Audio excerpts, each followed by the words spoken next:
اور اگر آپ نے ابھی تک ہمارا چینل سبسکرائب نہیں کیا تو فوراً سبسکرائب کیجئے، ساتھ ہی بیل آئیکن پر کلک کریں تاکہ مزید آنے والی ویڈیو ہیں وہ آپ کو وقت پر ملتی رہیں۔ آئینہ دیکھتے ہمارے نوجوان بھی سارا دن آئینے کے آگے کھڑے رہتے ہیں، کبھی بال اس طرح کے بناتے ہیں کبھی اس طرح کے۔ تو میرا کئی دفعہ دل کرتا ہے کہ میں ان سے کہوں کہ تو آئینے کو کہہ رہا ہے جھوٹ بول، پر وہ کیسے بولے؟ تو کہہ رہا ہے آئینے کو کہ تو کیا سب سے پیارا تو ہی لگ رہا ہے، پر وہ کیسے بولے؟ اس نے تو سچ بتانا ہے۔ ان کو آئینہ جو دکھایا تو برا مان گئے۔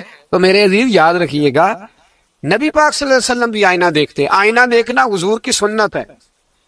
کوئی سنت سمجھ کے آئینہ دیکھے گا تو ایک دفعہ دیکھنے پر 100 شہیدوں کا ثواب ملے گا۔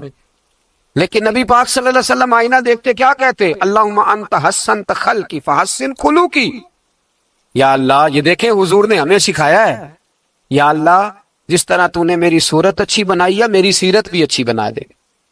یہ ہمیں سکھانے کے لیے دعا، یا اللہ جس طرح صورت اچھی بنائی ہے، جس طرح تو کہتا ہے نا اس دفعہ اس وقت دیکھ لو کپڑوں پہ کوئی داغ نہیں، تو دعا کیا کر باطن کے بھی اللہ داغ دور فرما دے، یہ والا سارا معاملہ بھی ٹھیک ہو جائے۔ آخر کی طرف آتا ہوں، فرمایا جب کھانا کھانے لگو تو دعا مانگو، اور ایک روایت میں فرمایا یہ دعا پڑھ لو، کھانے میں زہر بھی ہوگا تو تم پہ اثر نہیں کرے گا۔ کھانے پہ ایسے میں بڑی تکلیف سے کہتا ہوں کہ آج بھی ہمیں کہنا پڑتا ہے کہ بہت سارے لوگ ایسے ہیں جو ابھی بھی کھانے سے پہلے بسم اللہ نہیں پڑھتے۔ یار بڑے افسوس کی بات نہیں؟ بڑے افسوس کی۔ حضور نے دعا سکھائی، میں یہ دعا پڑھو گے تو زہر بھی ہوگا تو اثر نہیں کرے گا۔ بسم اللہ الذی لا یضر مع اسمہ شیء فی الارض ولا فی السماء یا حی یا قیوم، جس کی برکت سے زمین و آسمان میں کوئی چیز بھی نقصان نہیں دیتی، اور اے اللہ اے ہمیشہ زندہ رہنے والے اور قائم رہنے والے۔ یہ نبی پاک علیہ السلام۔ اور ایک حدیث میں اور بھی دعا آئی ہے، بسم اللہ شریف تو خیر بخاری میں موجود ہے، مسلم میں موجود ہے، بسم اللہ والا برکت اللہ بھی ایک حدیث میں نبی پاک صلی اللہ علیہ وسلم نے ارشاد فرمایا۔ اور جب کھانا کھا چکے پھر کہا دعا مانگو، الحمدللہ الذی اطعمنا وسقانا وجعلنا من المسلمین۔ اللہ تعالیٰ کا شکر ہے جس نے ہمیں کھلایا بھی پلایا بھی اور مسلمان بھی بنایا۔ مرزا مظہر جانے جانا فرماتے ہیں کہ بارش ہوئی تھی تازی تازی، دلی میں تازی تازی بارش ہوئی، ایک بابا لکڑی کے جوتے پہنے کھڑا ہوں، اللہ اللہ اللہ اسی کسے دے کچھ بھی نہیں لگ دے نہ کوئی ساڈا دردی۔ بابا مست ہو کے جا رہا، اللہ اللہ کرتا جا رہا۔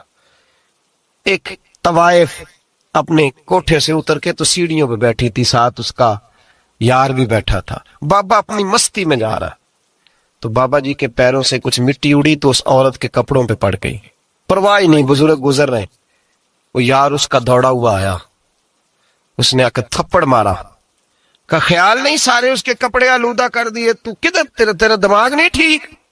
بابے نے نظر اٹھائی، کا بیٹے میں نے دیکھا نہیں، چل اللہ تیرا بھلا کرے، تو نے بدلہ لے لیا۔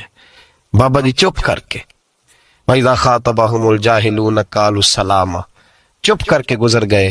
ٹھنڈ کا موسم تھا، بارش تازہ ہوئی تھی، حلوائی دودھ کاڑ رہا تھا، اس نے بٹھایا بابا جی کو پھٹے پہ، پیالہ پکڑا، دوڑ کے آگے بڑھا، بزرگ آ گئے، آئیے بیٹھیے، دودھ کا گرم گرم پیالہ شکر ڈال کے دیا، بابا جی نے دودھ پیا، پھر نظر جھکی، پھر رنگ بدلا، کہنے لگے مالک تو کتنا بے نیاز ہے، کہیں تھپڑ مرواتا ہے کہیں دودھ پلاتا ہے، تیری بے نیازی ہے نا، ادھر تھپڑ مروایا یہاں دودھ پلایا، تو ہی جانتا ہے تیرے رنگ کیا ہے۔ ابھی بابا وہیں بیٹھا تھا، توڑے آئے پیچھے سے لوگ، شور ہوا، بابے کو دبوچ کے وہاں لے گئے جہاں اس نوجوان نے تھپڑ مارا تھا، کہا تو اللہ کا بندہ ہے، اللہ کے بندے بد دعا تو نہیں دیتے، ہوا کیا؟ کہا تو نے بد دعا دی ہے؟ کہا نہیں دی، بات بتاؤ۔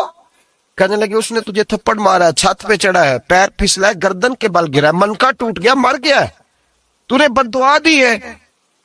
بابا جی کہنے لگے یار میں نے تو دوسرا لفظ بھی نہیں کہا، بھلا ہو کہہ کے گزرا ہوں، میں نے نہیں بد دعا دی۔ کہا تو نے دی ہے تبھی تو مر گیا۔ کہا نہیں دی۔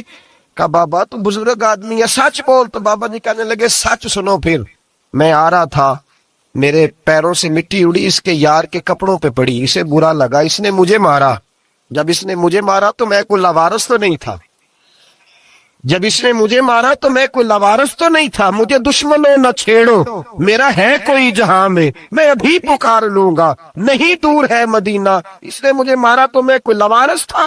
کہ میرا بدلہ کوئی نہ لیتا, اس نے مجھے مارا ہے تو میرے یار کو برا لگا تو اس نے اسے مار دیا ہے, میری تو غلطی کوئی نہیں, یاروں یاروں کا جھگڑا ہے, یہ تو دوستوں کا جھگڑا ہے, یہ تو یاروں کا جھگڑا ہے, کوئی غلطی نہیں میری, کوئی غلطی نہیں. خش خش جنہ قدر نہیں میرا, اے میرے صاحب نو وڈیاں, میں تے گلیاں دا روڑا کوڑا, میں گلیاں دا روڑا کوڑا, مینوں محل چڑھایا ہے سائیاں, مینوں محل چڑھایا ہے سائیاں.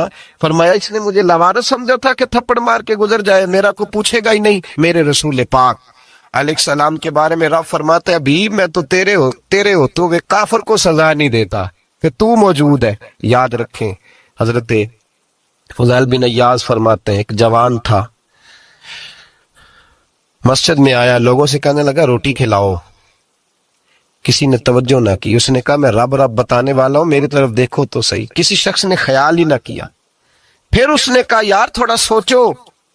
نمازیوں سے کہا, اہل علاقہ سے کہا, انہوں نے کہا تیری طرح کے بڑے درویش دیکھیں.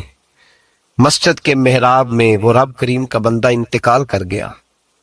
جب فوت ہو گیا نا, لوگوں کا مزاج ہے, بیمار کو دوائی نہیں دیتے, جنازے پہ وقت پہ پہنچ جاتے ہیں.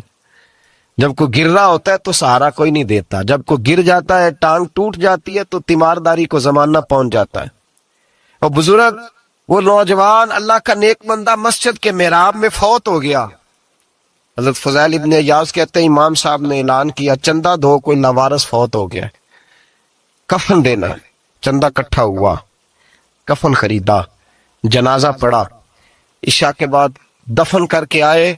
فجر کی نماز کے لیے جب امام اور مؤذن مسجد میں آئے تو چیخیں مارنے لگے, تڑپنے لگے, دور دور تک آوازیں پھیل گئی. دنیا دوڑی آئی, کیا ہوا؟